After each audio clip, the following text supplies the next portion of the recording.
Yo, what is going on, people? Welcome back to my channel. This is going to be episode 2 of Quest for Aesthetics.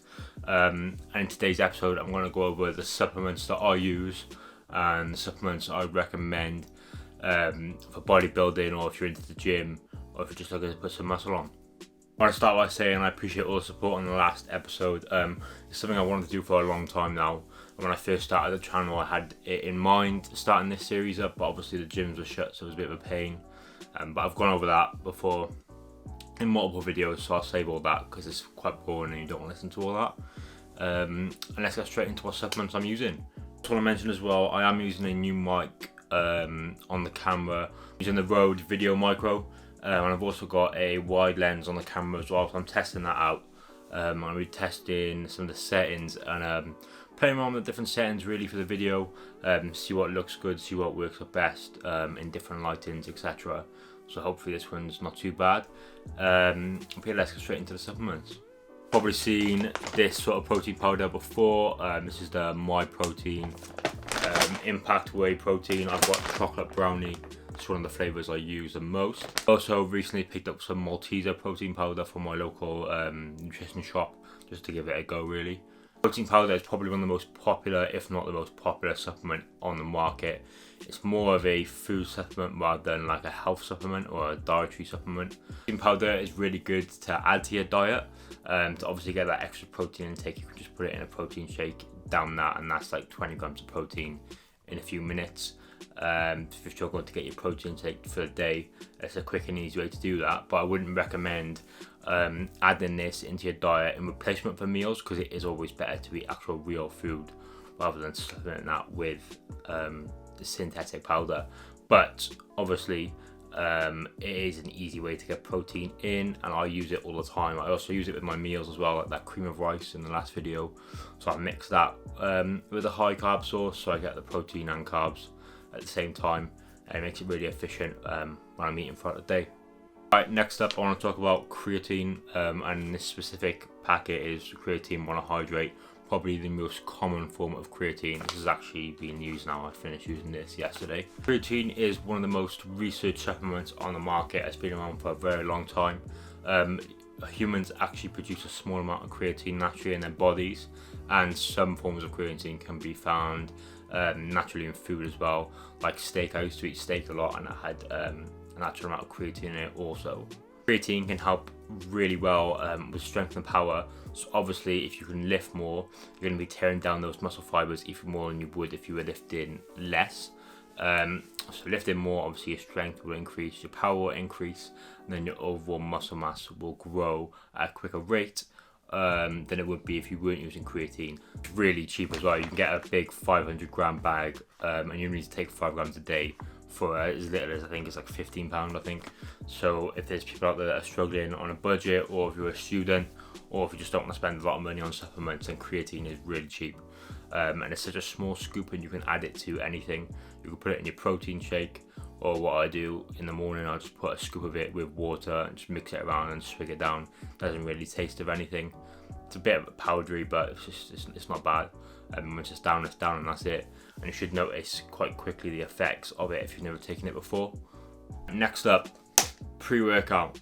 Pre-workout is again not really a dietary supplement or a health supplement. It's just to aid the performance in the gym. Most pre-workouts have a lot of caffeine and other stimulants in them. You know, with me now, if I don't take pre-workout, I'll feel really sluggish in the gym because I'm so used to having that buzz that it gives you.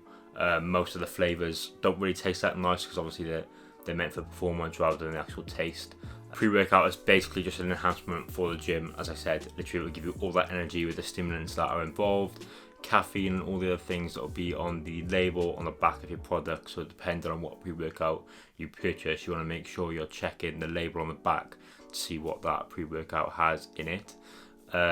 Just be careful of how much you take. You don't want to take too much because you probably won't sleep at night. I know I've had a few times where I've taken it a bit too late and I've struggled to go to bed because I'm still feeling the after effects from all the stimulants, but it definitely does help with the performance in the gym.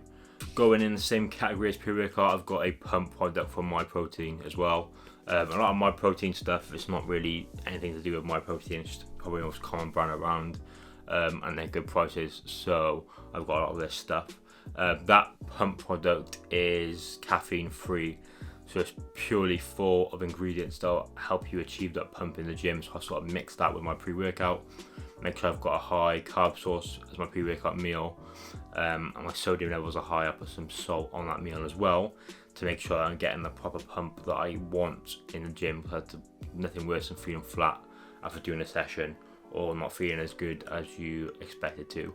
So that pump product helps me achieve that as well, but I wouldn't recommend that as something you need. It's just something I wanted to try recently. So yeah, I've got that as well. And to finish this supplement part of the video, I'm going to go over the health supplements I take. First one being omega-3 fish oils.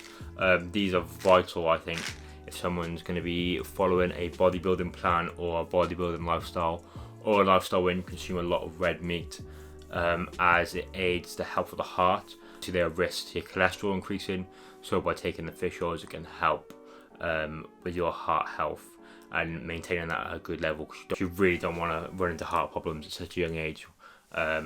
So I take those omega-3 just to keep my heart nice and healthy when I'm consuming a lot of meat, a lot of protein, and obviously putting myself through vigorous exercise just to keep myself nice and healthy. So I definitely recommend omega-3s to those of you that follow this sort of lifestyle as well.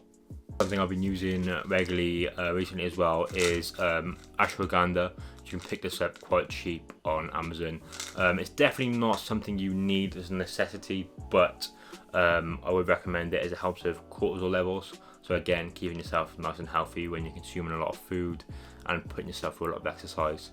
So that's something I've been taking as well in the morning and the night. So that is what I'm using at the minute, supplement wise. So that with my diet and training is my sort of plan, my go-to. With basically putting on muscle, a bundle of what I'd actually recommend you should be using, because some of those products that I've just shown I don't really recommend for everyone to use, because they're not a necessity, but that's just what I'm using. So coming up is what I recommend for you to use. Protein powder is a must. Definitely want to also add in a daily scoop of creatine as well. Make sure you take your omega-3 as well to keep your heart nice and healthy. And lastly, I would recommend the pre-workout, because it does give you a good buzz and helps your performance in the gym. So that's going to do it for the supplements that I use. All I've shown in this video is what I'm taking, and obviously I've recommended a few of those to you out there that maybe is not using them already or is thinking about using them. Eating throughout the day, I'm going to chill for a bit, and I've got shoulders and triceps to hit tonight. So to end this video, I'm going to put a shoulder and tricep workout in, get some good clips, get some posing pics at the end as well. Yeah, looking to keep it going. Again, nothing too adventurous for this episode. It's only so much I can do with things being open.